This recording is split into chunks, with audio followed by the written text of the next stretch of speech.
Hello दोस्तों, हमारे YouTube channel track में आप सभी का एक बार फिर से स्वागत है। आज हम आपके सामने एक ऐसा वीडियो लेके आए हैं जिससे हजारों और लाखों लोगों को गारंटीड फ़ायदा होगा। जी हाँ दोस्तों, आज हम आपके सामने इनकम टैक्स फॉर्म 10 के बारे में बताएंगे। इनकम टैक्स सेक्शन 89 में रिलीफ लेने के लिए फॉर्म 10 भरना ज़रूरी होता है। तो दोस्तों, पहले जानते हैं कि फॉर्म 10 क्या होता है और कैसे आप इनकम टैक्स में अपना पैसा बचा सकते हैं। इस वीडियो से पहले भी हमारे दो वीडियो आए हैं। पहला, save tax 40,000 to 50,000 without any investment और रिबेट, और दूसरा the truth of home loan. इन दोनों वीडियो में भी आपको बताया गया था कि आप टैक्स में से 40,000 से 2 लाख रुपए तक का अपना पैसा कैसे बचा सकते हैं। तो दोस्तों, चलते हैं अपने आज के वीडियो पर और जानते हैं कि फॉर्म 10 भरने के बाद इनकम टैक्स सेक्शन 89 में आप कैसे रिलीफ ले सकते हैं। दोस्तों, अगर आप किसी सरकारी या प्राइवेट संस्था में काम करते हैं तो आपको कभी न कभी एरियर जरूर मिला होगा। ये एरियर कभी कभी 3-4 साल का एक साथ दिया जाता है। सरकारी ऑफिसेज जैसे बैंक, FCI, अदर सेंट्रल और स्टेट गवर्नमेंट ऑफिस जिसमें पे अपग्रेडेशन में देरी होने के कारण एरियर दिया जाता है। ये एरियर वो पैसा होता है जो पिछले सालों का होता है, जो किसी एक ईयर में आपको दे दिया जाता है, और जिस ईयर में दिया जाता है उस फाइनेंशियल ईयर की टोटल इनकम बढ़ जाती है, जिससे आपका टोटल इनकम टैक्स स्लैब बढ़ जाता है और फाइनली आपका टैक्स। कभी कभी इस बढ़ी हुई इनकम से आपका टैक्स 1 लाख रुपए तक पहुंचने की संभावना रहती है। अब आप इस टैक्स को भी बचा सकते हैं। इनकम टैक्स सेक्शन 89 आपको यह सहूलियत देता है कि आप अपने एरियर का फाइनेंशियल ईयर वाइज ब्रेकअप करके उसी साल के इनकम में उस एरियर को जोड़कर अपना टैक्स दे सकते हैं, और इसी काम को करने के लिए आपको फॉर्म 10 भरना जरूरी होता है। इस पूरी समस्या को हम एक लाइव एग्जांपल से समझते हैं।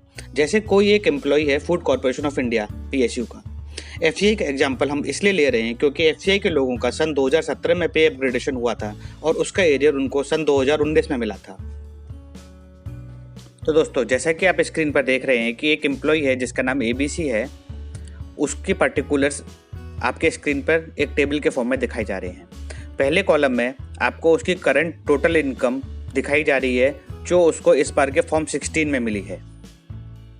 दूसरे कॉलम में उसकी टोटल इनकम बताई गई है जो इस साल की उसकी इनकम है। उसकी इनकम में से एरियर को हटा दिया गया है। उस एरियर को हटाने के बाद जितनी उसकी इस साल की इनकम है वो इनकम आती है।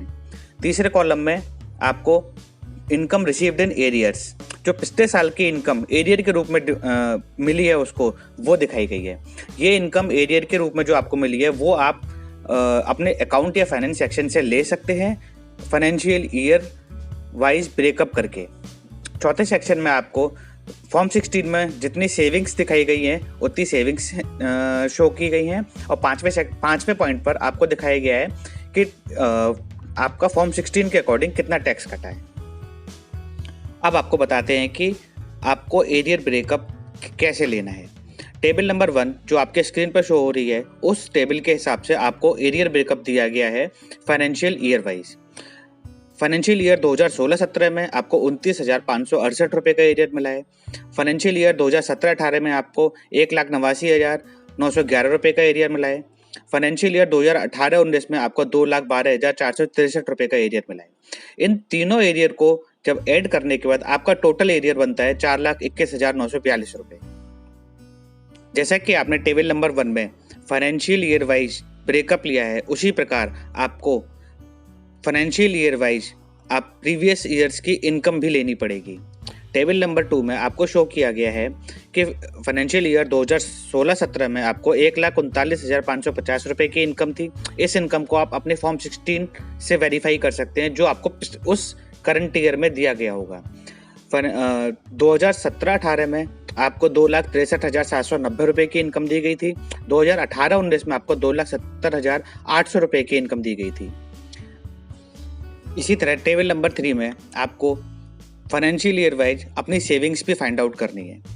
आपने 2016-17 में कितनी सेविंग की थी, 2017-18 में कितनी सेविंग की थी और 2018-19 में कितनी सेविंग की थी, उस सब की डिटेल्स आपको अपने पास रखनी होगी। तो आपको फॉर्म 10 भरने के लिए एरियर ब्रेकअप चाहिए financial year wise, previous years की टोटल इनकम चाहिए फाइनेंशियल ईयर वाइज, और सेविंग्स चाहिए प्रीवियस ईयर्स की फाइनेंशियल ईयर वाइज। तो दोस्तों, आइए चलते हैं लाइव फॉर्म 10 भरने के लिए। लाइव फॉर्म 10E भरने के लिए आपको सबसे पहले इनकम टैक्स इंडिया efiling.gov.in पर लॉगिन करना पड़ेगा। जैसा कि आप स्क्रीन पर देख रहे हैं कि हमने इनकम टैक्स की साइट खोल रही है। आपको लॉगिन करने के बाद ऐसी साइट दिखेगी। यहाँ आपको लॉगिन स्क्रीन पर जाना है। आपके सामने ये स्क्रीन खुलेगी।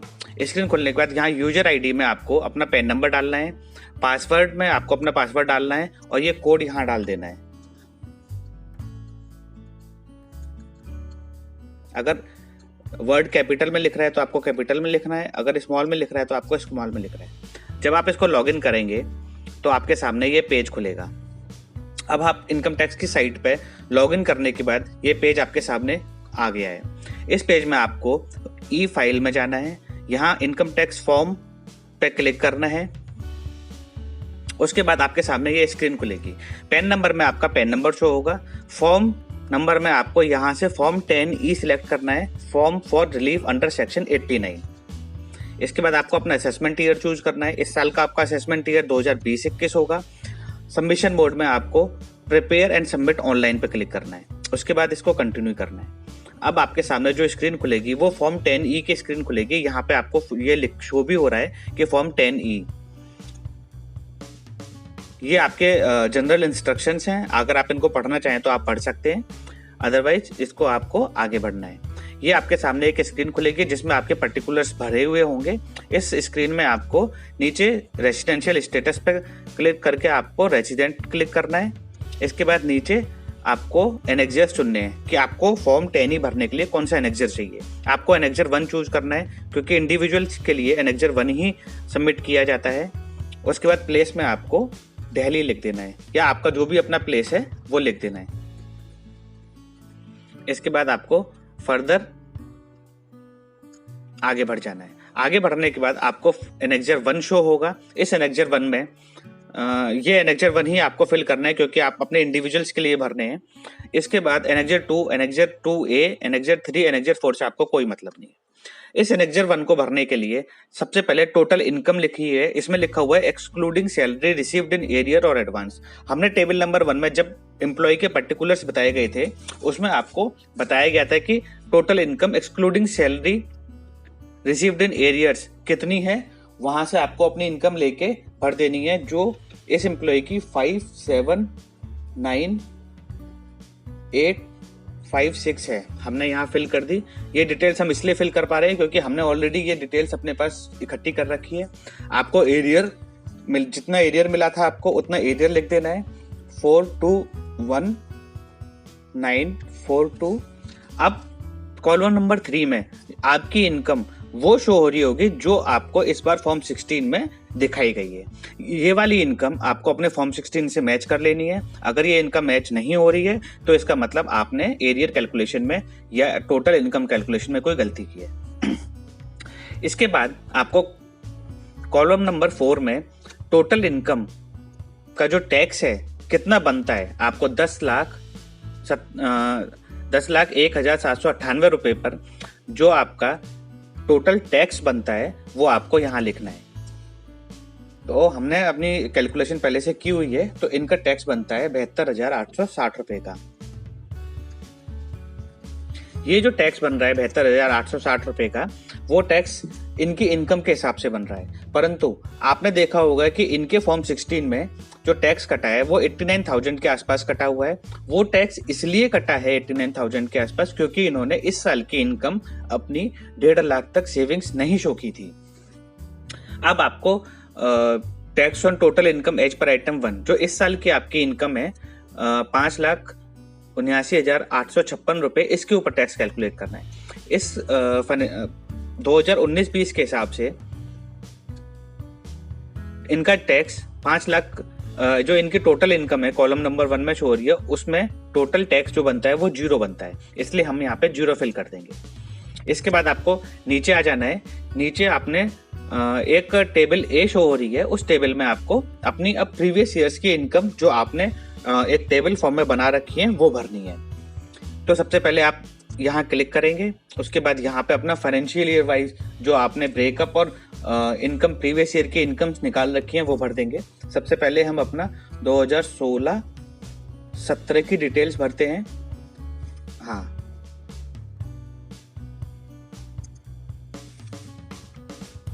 यहाँ पे आपको फाइनेंशियल ईयर वाइज ब्रेकअप जो भरना है उसमें आपको फाइनेंशियल ईयर की डिटेल्स नहीं देनी है। यहाँ पे आपको असेसमेंट ईयर के हिसाब से देना है। असेसमेंट ईयर फाइनेंशियल ईयर से जस्ट नेक्स्ट वाला होता है। 2016-17 का अगर आपका फाइनेंशियल ईयर है तो आपको असेसमेंट ईयर 2017-18 भरना है। 2017-18 में आपको आपकी जितनी इनकम थी वो आप यहाँ भर देंगे 139,550। उसके बाद सैलरी आपने इस इनकम में आपको कितना एरियर मिला है वो आप यहाँ एरियर भर देंगे 29568। यहाँ आपका टोटल एरियर आ गया कि आपको पुरानी इनकम और एरियर मिलाने के बाद आपकी टोटल इनकम कितनी बनती है। इसके ऊपर आपको अपना टैक्स कैलकुलेट करना है। आपका टैक्स अगर 0 बनता है तो 0 लिखेंगे, अगर आपका टैक्स कुछ बनता है तो वो आप वहां वो भर देंगे। इसके बाद आप यहाँ पे कॉलम ऐड करेंगे। इसके बाद अपना अगला वाला भरेंगे, अगले असेसमेंट ईयर की डाटा भरेंगे 2018-19। यहाँ पे इनकी इनकम ऑलरेडी शो हो रही है। अगर आपकी इनकम में कुछ डिफरेंस आता है तो आप अपनी इनकम जो डिफरेंस वाली है वो भरेंगे, बट आप सही इनकम भरेंगे 263,790। उसके बाद अपना जो इस साल का एरियर है वो एरियर भरेंगे।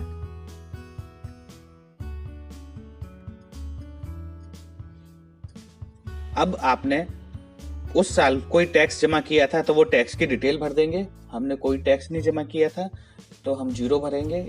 और इस साल ये जो टोटल इनकम कॉलम नंबर 4 में आपकी शो हो रही है, इस टोटल इनकम पर उस फाइनेंशियल ईयर के हिसाब से आपका कितना टैक्स बनता है वो टैक्स कैलकुलेट करके भरेंगे 6772। ये टैक्स कैलकुलेशन ऊपर एक टैक्स कैलकुलेटर भी दे रखा है, उस टैक्स कैलकुलेटर से आप अपना टैक्स कैलकुलेट कर सकते हैं। उसके बाद अपना अगले फाइनेंशियल ईयर की डिटेल्स भरेंगे, अगले असेसमेंट ईयर की डिटेल्स भरेंगे 2019-20। इसके बाद ये जो इनकम आ रही है, इस इनकम में आपको भरना है 277,800 212,463 और इसके बाद आपको यहाँ टैक्स भरना है। हमने अपना टैक्स 0 दिया था वो 0 भरेंगे। उसके बाद इस साल का हमारा टैक्स जितना बन रहा है वो भरेंगे 8798। अब आपके सामने ये तीनों साल का एरियर ब्रेकअप और टैक्स कैलकुलेशन शीट आपने भर ली। अब आपको नीचे टोटल में दिखाई दे रहा होगा कॉलम नंबर 7 में कि एक 15,570 रुपए का टैक्स आपको भरना है अगर आपने ये एरियर पिछले साल में ले लिया होता। ये टैक्स भी 0 हो सकता था अगर आपने अपनी इनकम, अगर आपने अपनी सेविंग्स को 1.5 लाख तक पहले ही सेव किया हुआ है पुराने फाइनेंशियल ईयर में, तो यहाँ पे शायद आपको इतना टैक्स ना भरना पड़े। इस एम्प्लॉय ने अपनी सेविंग्स 1.5 लाख तक नहीं की थी, जैसा कि आपको सेविंग वाले पार्ट में दिखाया गया था टेबल नंबर 3 में। अगर आपकी सेविंग 1.5 लाख तक है तो आपको यहाँ पे कोई टैक्स नहीं भरना होगा। अब जब हम ऊपर आएंगे तो आप देखेंगे कि कॉलम नंबर 7 में अपने आप डिटेल्स फिल हो गई, जो कि 15,570 रुपए है नीचे। ये हमारी टैक्स लायबिलिटी है जो हमें टैक्स भरना है। और कॉलम नंबर 8 में आपको 57,290 रुपए का टैक्स रिलीफ मिला है। आपका जो टैक्स इस बार 72,000 रुपए का बनता था टोटल इनकम के ऊपर, उसमें से आपको 15,000 रुपए का टैक्स पिछले साल का देना है। उसमें से माइनस करने के बाद जो आपको टैक्स रिलीफ मिल रहा है इस टोटल इनकम के ऊपर टैक्स देने के बाद, वो 57,290 रुपए की बन रही है। तो दोस्तों, ये 57,290 रुपए का आपको form 10E income tax section 89(1) में इतने का रिलीफ मिला है। और ये रिलीफ लेने के बाद आपको अपना टैक्स, इतना टैक्स आप अपना बचा सकते हैं। इसके बाद आपको कुछ नहीं करना है, बस केवल आगे बढ़ता जाना है और आपके सामने ये स्क्रीन आ जाएगी। जब ये स्क्रीन आ जाएगी तो आपको यहाँ पे फाइनली प्रीव्यू एंड सबमिट पे क्लिक कर देना है। जब आप प्रीव्यू एंड सबमिट पर क्लिक करेंगे तो आपके सामने ये स्क्रीन आएगी और इस स्क्रीन पे आपकी जो डिटेल्स भरी हैं वो सारी डिटेल्स यहाँ पे आपको शो होंगी। आप ये सारी डिटेल्स चेक कर सकते हैं और चेक करने के बाद आपको इसको फाइनल सबमिट करना होगा। ये क्योंकि हम ये ऑलरेडी फाइनल सबमिट कर चुके हैं इसलिए हम इसको दोबारा सबमिट नहीं करेंगे। और अगर आप चाहें तो इस डिटेल्स को पीडीएफ में यहाँ डाउनलोड कर सकते हैं। जो अगर आपने पीडीएफ में डाउनलोड नहीं भी किए तो आप इसको दोबारा देख सकते हैं। वो आप दोबारा कहाँ से देखेंगे, आप जाएंगे माई अकाउंट में, डैशबोर्ड पे क्लिक करेंगे, व्यू रिटर्न्स और फॉर्म्स।